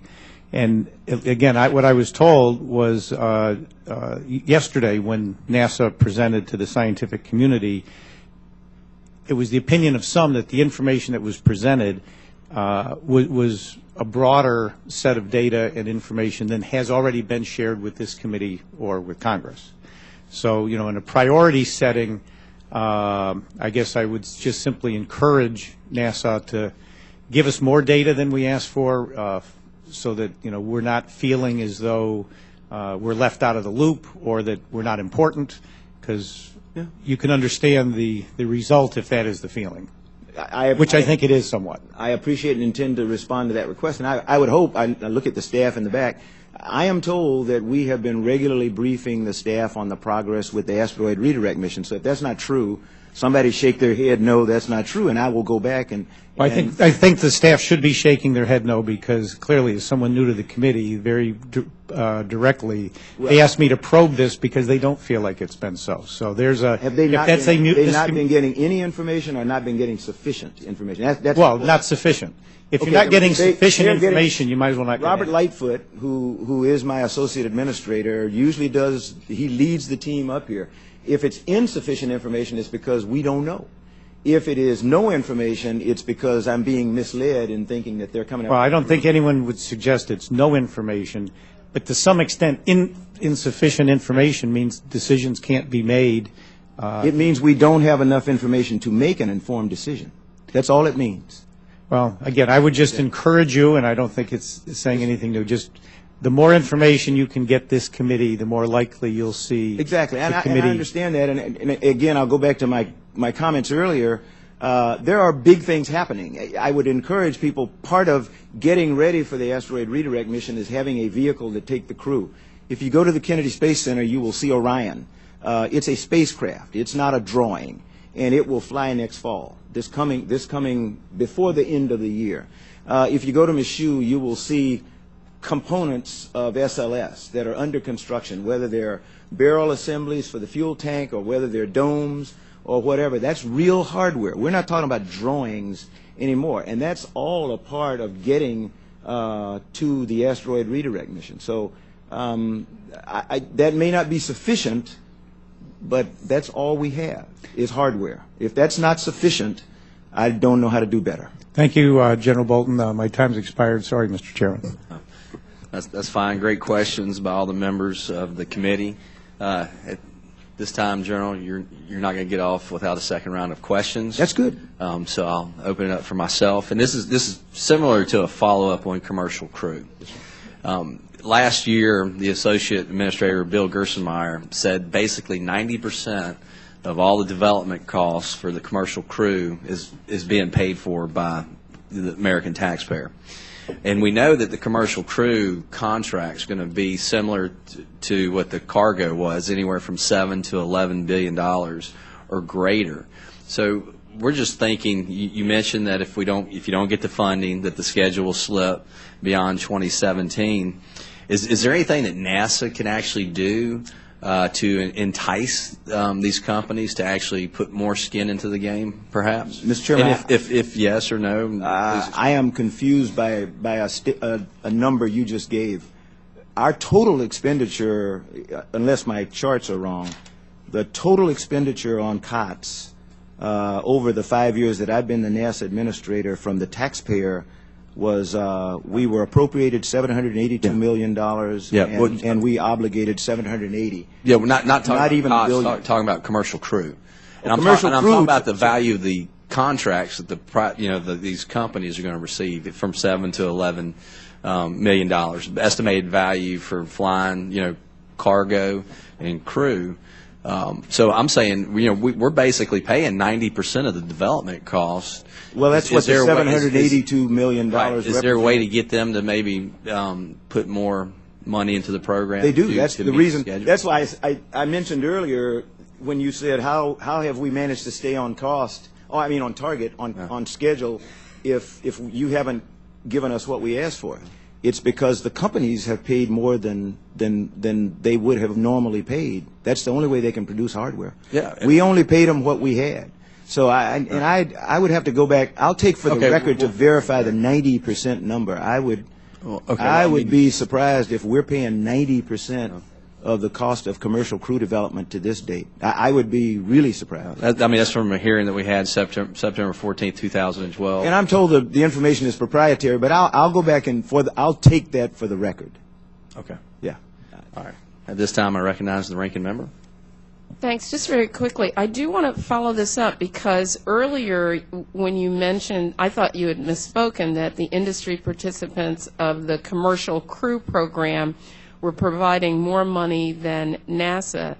That doesn't seem to be the information that we have. So is it possible for you to provide the committee with the amounts that each of the, even at some level, the amounts that each of the industry participants is putting in and NASA so that we can see that? Because otherwise, I think all of us are under the impression that NASA, that the taxpayer is actually providing the bulk of the support for commercial crew. As I Is said, that wrong? I will take that for the record.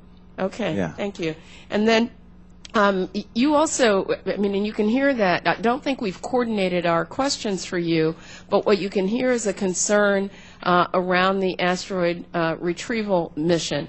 And so I wonder if you would be prepared by a date certain to provide the committee with a roadmap and the analysis of the various options that there would be testing different kinds of technology for this plan to Mars. And so some of us, for example, have thought, well, maybe the moon makes sense as a sort of test bed. Others, the ISS, and others, the asteroid retrieval mission. Or maybe some combination. But when would you be able to provide a roadmap with the analysis comparing these options and the technologies that would be derived to the committee? Congresswoman, I'll go back. It was my impression, because I keep referring to it every time I come forward. We have two matrices. One shows human ratings, human performance, human concerns. The other one shows technology gaps. And we have had that. I look at that. I've been looking at it for a couple of years. And I thought we made that available to the committee, which shows these are things that we are accomplishing on the International Space Station. These are things that we will accomplish with the asteroid redirect mission. But I will take that for the record and go back and make sure we have shared those matrices with your staffs and with you, because I thought we had done. What about lunar? So here's what we're wrestling with here. We have some different ideas on this committee about what makes sense, but if you all aren't providing us with a real roadmap that outlines the technologies and then maybe says, here's our scientific analysis about why this doesn't make sense over the other, it would help us to make a more informed decision from a budget perspective and from an authorizing perspective of what it is that we need to, to look at. And I think that the questions that you've heard on the committee go to that point. It would help the chairman and I very much to have that in hand, and it would help for you to say, here's a date certain by which NASA can give that to us. Okay. I want to incorporate that date, quite frankly, if we're to do an authorization, because then we can come back and evaluate what makes sense going forward, and that deeply impacts budget. And don't leave the moon out, because you can hear the concern on the we committee. won't leave the moon out, but I'm not saying that's where I am personally. well, but it's a I'm just concern saying in the committee. I can state with certainty the reason the moon we don't talk about it is because there is no technological advantage to go to the moon. There is no challenge technologically to go to the lunar surface except money. So in providing something to this committee, it would be very helpful to have that analysis, to have the scientific, sort of basis for that decision, and also to have the buy-in collectively from the community about a direction. Because I think if we had that, we'd make some very important decisions about what direction we will attempt to do go. that. I have to caution, hoping that the community, whichever community you're talking about, if you're talking about the science community, hopefully buy-in is not all will agree. That will never happen. Okay. There is the lunar community, and they are not in favor of anything. Now we're talking about ideologues. So there is a community. Give us an analysis, and then let us know know who's for and against. I mean, an analysis that will help us in our decision making, so that what you want and what NASA needs is for this committee all to be on the same page about the direction. That will help you as well as it will help us. Thank you. I'll take that. Now I recognize the gentleman from Alabama, Mr. Brooks. Thank you, Mr. Chairman. Mr. Administrator, back to the issue with Russia and our ability to get to the International Space Station. What would be the consequences to the operational capabilities of the space station if within the next year Russia chooses to deny us access by no longer allowing us to hitch a ride on their rockets? As I mentioned before, because we provide navigation, communications, power, and as I responded to somebody else, station would probably, and I hate to deal in conjecture, the partners would probably have to shut the space station down. And if the space station is shut down... If you're thinking that the Russians will continue to operate the International Space Station, can't be done. And if the space station is shut down for an extended period of time, say years, I don't more or need less? it. I will not need it. I will come to this. I will go to the President and recommend that we terminate SLS and Orion, because without the International Space Station, I have no vehicle to do the medical tests, the technology development, and we're fooling everybody that we can go to deep space if the International Space Station is not there. That's the reason that we and Roscosmos and ESA and JAXA and everyone agree that, hey, no matter what else is going on the surface of Earth, if we want to do this global exploration roadmap to which 12 different nations signed up, we have to have the International Space Station. That's the reason that the President said, okay, I'll agree to extend it to 2024, and we're going, I mean, I don't want anyone to think that I need an SLS or Orion if I don't have the International Space Station. Well, let me make sure I understand the sequence of events from your testimony. Very, very plainly. Let me make sure I understand the sequence of events from your testimony, and you correct me if I err. If the Russians deny us access to the International Space Station, it's your testimony that because of what services we provide to the International Space Station, you would have to shut it down. And if the International Space Station is shut down, you in turn would then see no reason to have the Space Launch System or Orion, so is it fair for me to infer that you would then recommend that those programs be shut down too? And I need to correct what I said if I said it. I don't know that the Russians denying us access, you're assuming that they come today and say, okay, you're not going anymore, and we're not going to bring your crew home, so figure out how to get them home. I don't think that any of those contingencies are going to happen. Well, I understand that there are probabilities that are involved. You're giving me, and I don't accept that as a viable supposition. I'm one of those that believes in planning for all contingencies. It's much like the effort to acquire an asteroid. We didn't plan I don't on the think that the odds contingencies. of an asteroid hitting us in the next few years are very big, but nonetheless, to me, that is an interesting mission because of the risk associated with one eventually hitting Earth and our having the capability of being able to thwart that. Granted, the Russians may not over the next couple of years, shut us off from access to the International Space Station, and all they have to do is deny us the ride that we keep thumbing with them, which they, if they're willing to attack other nations, it doesn't seem beyond the realm of possibility that they also might be willing to deny American astronauts rides to the International Space Station. But having said that, if the International Space Station is shut down for any extended period of time, can it be resuscitated? I will take that for the record. Anything can be done. You're asking for suppositions, Congressman Brooks. Well, I'm asking for your expertise and insight on that subject. I am not an expert on the environmental control and life support system of the International Space Station. So I said I will take that for the record. All right, thank you. I mean, there is no either or in terms of SLS and Orion and commercial crew, and I don't know how many ways to say that. All right. I know there are a lot of you who would like to say. Thank you. You've answered my question. Bear with me. You well, asked if the chairman will give me another minute in order to ask one other question. This is the last thing I will say. If I don't have commercial crew and I can't get to low Earth orbit, I don't need SLS and Orion. I showed you the exploration roadmap.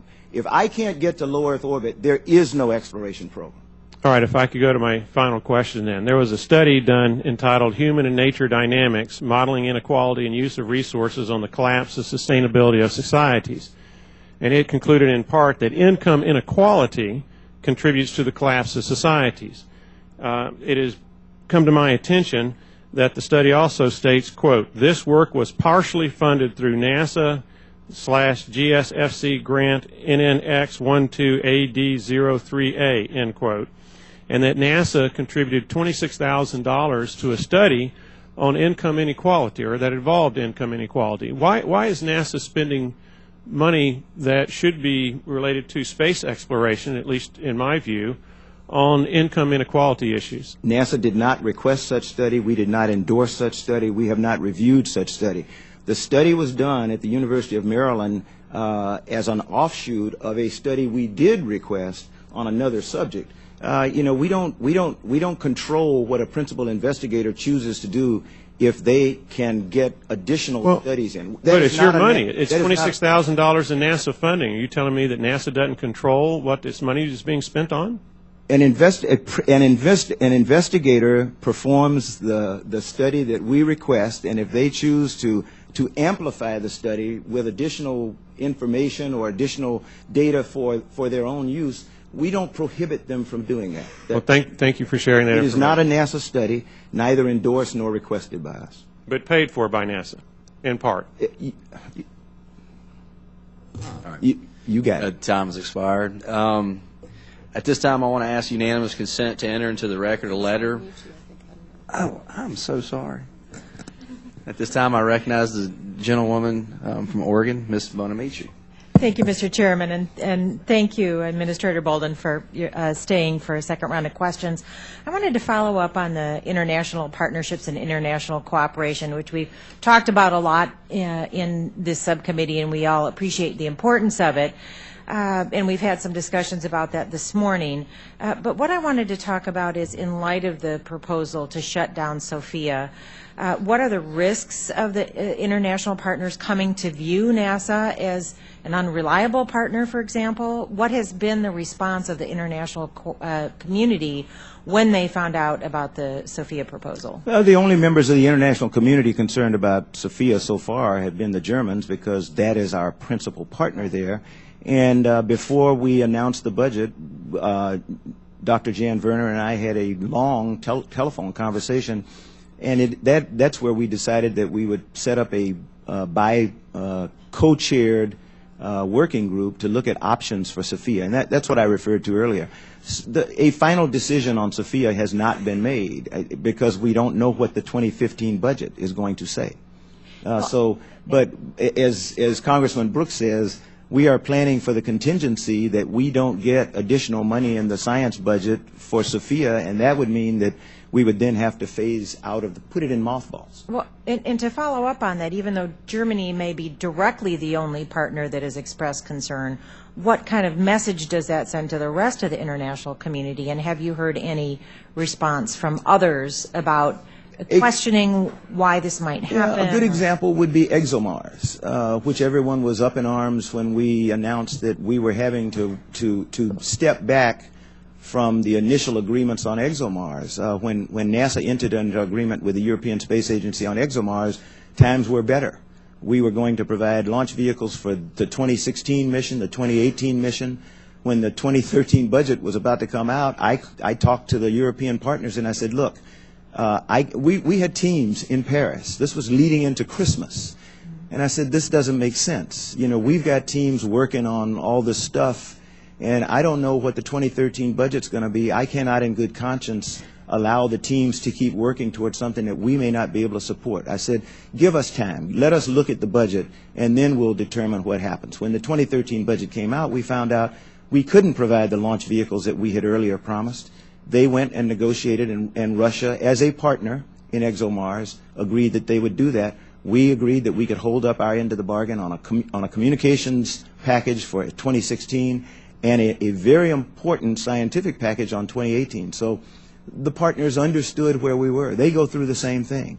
It's just that when they back out of something or they don't make a payment, it doesn't make the front page of the New York Times the way it does when the United States does it. Thank you. And I asked you earlier about earth science. I want to ask you a question about planetary science. Can you talk a little bit about the continued cuts being proposed for NASA's planetary science program and whether that's consistent in light of the work that NASA plans to undertake on a Mars 2020 rover? How can the cuts to the planetary science program be consistent? We are holding to a planetary science portfolio that we have brought to this committee and others for a long time. Mars 2020 is still on track. We have to find ways, innovative ways to do missions when budgets are reduced. And our budget has been constantly reduced over time. As I said, the President requested a certain amount since I've been the NASA Administrator, and the amount appropriated has always been less than that was requested. And that's forgotten by most people. We have taken the resultant appropriations and we have figured out alternative ways to do things. Sometimes you de-scope a mission. Sometimes you have to cancel it, but we've really canceled very few missions in the time that I've been the NASA Administrator because we've been able to find alternatives to how to do it. Thank you. And even though that may be forgotten by most people, I doubt that it's forgotten by people on the subcommittee. So thank you very much, Mr. Chairman. I yield back the balance of my time. The gentlewoman yields back. At this time, I ask unanimous consent to enter into the record a letter from the Planetary Society that has been shared with the minority ahead of time. Hearing no objection. Mr. Chairman, may I get a copy of the letter, or can you remind me or refresh my memory of what it is, because you can't. I get all kinds of stuff. You don't get the right. I don't get to see it. Okay. But we'll get you a copy of the letter, of course, in the attachment. So at this time, is it good or bad? Can you give me a hint? Both. Both? Yeah. They want more money for Mars and answer it the way you answer mine. Do they like Europa?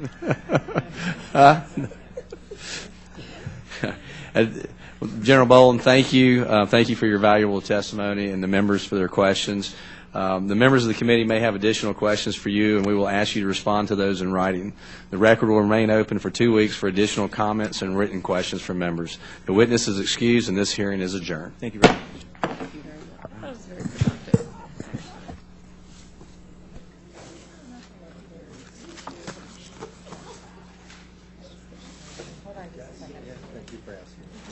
Oh, you're welcome.